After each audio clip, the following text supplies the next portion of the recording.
بسم اللہ الرحمن الرحیم۔ سامعین ناظرین، بندہ مومن رسول اللہ صلی اللہ علیہ وآلہ وسلم کی محبت میں ہر سال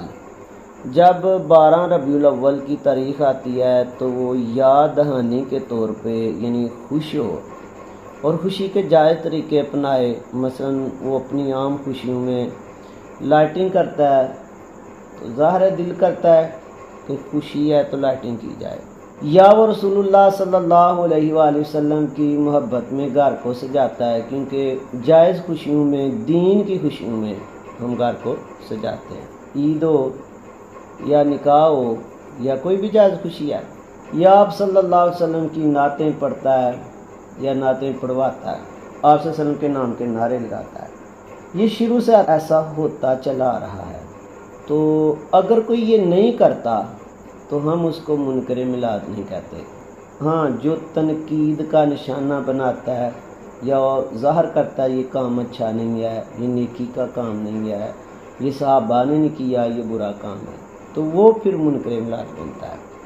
آپ صلی اللہ علیہ وسلم کی محبت کو اجاگر کرنے والا جو بندہ ہے مومن یا بندہ مسلم ہے، وہ فطور نہیں ڈال رہا، فطور وہ ڈال رہا ہے جو روک رہا ہے۔ عجیب سے یعنی کہ سوال ملتے ہیں، یعنی کہا جائے گا جی اگر آپ نے خوشی منانی ہے تو اس کو دین سمجھ کے نہ منائیں، نیکی سمجھ کے نہ منائیں، دین میں اضافہ ہو جائے گا۔ مجھے بتاؤ کہ محبت رسول صلی اللہ علیہ وآلہ وسلم دین کی بنیاد ہے۔ اب اس کے انداز وقت کے لحاظ سے ہر ایک کے جو ہے نا وہ مختلف ہوتے ہیں، تو کیا محبت رسول کو آپ دین سے نکالو گے؟ دین میں اضافہ ایسا نہیں ہوگا، دین میں اضافہ اس طرح ہوگا، محبت رسول تو آپ دیکھو ایمان بھی ہے، دین میں اضافہ اس طرح ہوگا کہ آپ کسی کو تانا دو کہ اگر اس کو نیکی سمجھتے ہو تو پھر 3 سجدے کرو ایک رکعت میں، تو وہ دین میں اضافہ ہوگا۔ کیونکہ دین کیا ہے؟ فرائض اسلام، ارکان اسلام۔ آپ صلی اللہ علیہ وسلم سے جب کوئی پوچھتا دین کیا تو آپ یہی فرماتے۔ تو چونکہ نماز کی ایک رکعت میں 2 سجدے آپ 3 کرو گے تو پھر دین میں اضافہ ہوگا۔ محبت رسول دین کا حصہ ہے، اس کے انداز ہر ایک کے کیا ہوں گے؟ مختلف ہوں گے، ہاں جائز ہونے چاہیے۔ دین میں اضافہ اس طرح ہوگا کہ آپ کوئی حضور صلی اللہ علیہ وسلم کی ولادت کی خوشی مناتا ہے تو آپ اس کو تانا دو کہ اگر اس کو نیکی سمجھتے ہو تو پھر آپ عید کی اذان دو، تو پھر دین میں اضافہ ہے۔ اب میں کہتا ہوں کہ اس موقع پہ اگر کوئی آپ کو یہ تانا دیتا ہے کہ کیا صحابہ میلاد مناتے، تو خدا کی قسم یہ بندہ مسلم کے الفاظ نہیں ہو سکتے۔ اب اس کے پیچھے جائیں تو یہ ایک سازش ہے یہود و نصارہ کی مستشرقین کی۔ مثلا آپ کہو جی آپ کیا کرتے ہو، میں آپ سے پوچھتا ہوں، کاؤنٹر سوال کرتا ہوں کہ کیا حضور صلی اللہ علیہ وسلم کی محبت رکھنے والا یا بندہ مسلم آل رسول کو قتل کر سکتا ہے؟ تو آپ کہو گے کہ نہیں، تو میں کہوں گا دیکھو یہ زیدی سارے مسلمان تھے، پتہ چلے گا کہ کیا سازش ہے۔ آپ صلی اللہ علیہ وسلم کی جو حدیث ہے کہ جب آپ صلی اللہ علیہ وسلم سوار کو روزہ رکھتے تھے تو پوچھا گیا تو آپ صلی اللہ علیہ وسلم فرمایا اس دن میری ولادت ہوئی اور اس دن مجھ پہ وحی نازل ہوئی۔ اب بندہ مومن جب یہ حدیث سنائے گا تو وہ کہے گا کہ آپ صلی اللہ علیہ وسلم کی ولادت کا دن جو ہے نا وہ بڑا اہم ہے، آپ نے بھی اس کو فوقیت دی۔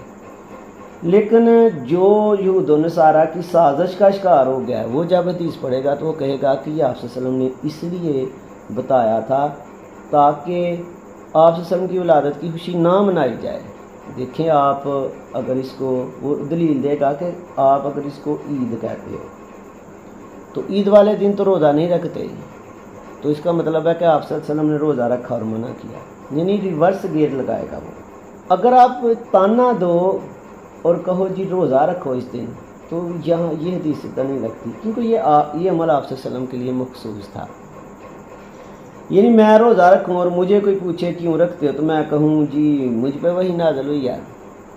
یا اس پہ رکھتا ہوں کہ دوسرے پہ وہی نازل ہوئی، یہ عمل آپ کے لیے ہے۔ یا میں اس لیے کہوں جی یہ رکھیں روزہ، چلو روزہ رکھ کے یہ زیادہ پھریں گے تو نہیں، کھانا نہ کھائیں گے نہ کسی کو کھلائیں گے، نعتیں ان سے کم پڑی جائیں گی، دیکھو آپ اپنی خوشی کے موقع پہ روزے رکھتے ہو، تو یہ آپ صلی اللہ علیہ وسلم کے لیے مخصوص عمل تھا، اس کا تانا دینا نہیں بنتا۔ بڑی یعنی کہ حیرت ہوتی ہے، میں کہتا ہوں یہ بالکل اسی طرح کا سوال ہے کہ کیا صحابہ نے میلاد منایا، جیسے یعنی کہ یہ برصغیر میں مستشرقین نے سوال یعنی کہ اٹھایا کہ کیا آپ صلی اللہ علیہ وسلم کا خیال نماز میں آ جائے تو نماز ہو جاتی ہے، تو مسلمانوں کے ذہنوں کو منتشر کیا۔ تو جو محبت والے تھے میلاد منانے والے، انہوں نے کہا کہ آپ کو نہیں پتہ کہ حضرت ابوبکر صدیق رضی اللہ تعالیٰ عنہ جب نماز پڑھتے تھے یاد سے یعنی خیال لا کے کہتے تھے السلام علیکم ایھا النبی، اور خیال لا کے کہتے تھے اللہم صلی علی محمد، یعنی انہوں نے بتایا کہ نماز ہو ہی نہیں سکتی آپ صلی اللہ علیہ وسلم کے خیال کے بغیر۔ ہم جن محدثین کی حدیث سناتے ہیں اور کہتے ہیں جی صحابہ کا یہ عمل بتاتے ہیں، ان محدثین میں آپ دیکھو سب سے بڑے محدث امام بخاری رحمۃ اللہ تعالیٰ علیہ کیا کہہ رہے ہیں کہ ہمارے استاد محترم جو ہے جب 12 ربیع الاول کا دن آتا تو ہمیں بھیجتے رسول اللہ صلی اللہ علیہ وسلم کی ولادت کی جگہ، کعبہ میں مولود کی جگہ پہ، وہ کہتے ہیں ہم وہاں پہ جھوم کے بیان کرتے، تو جب ہم ایسا کرتے تو آپ صلی اللہ علیہ وسلم ہمیں بنفس نفیس ملتے۔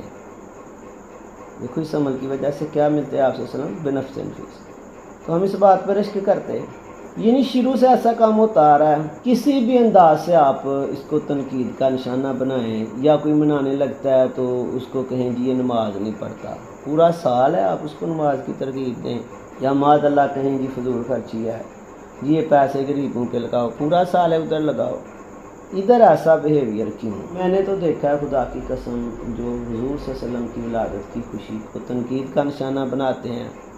یا سوالات اٹھاتے ہیں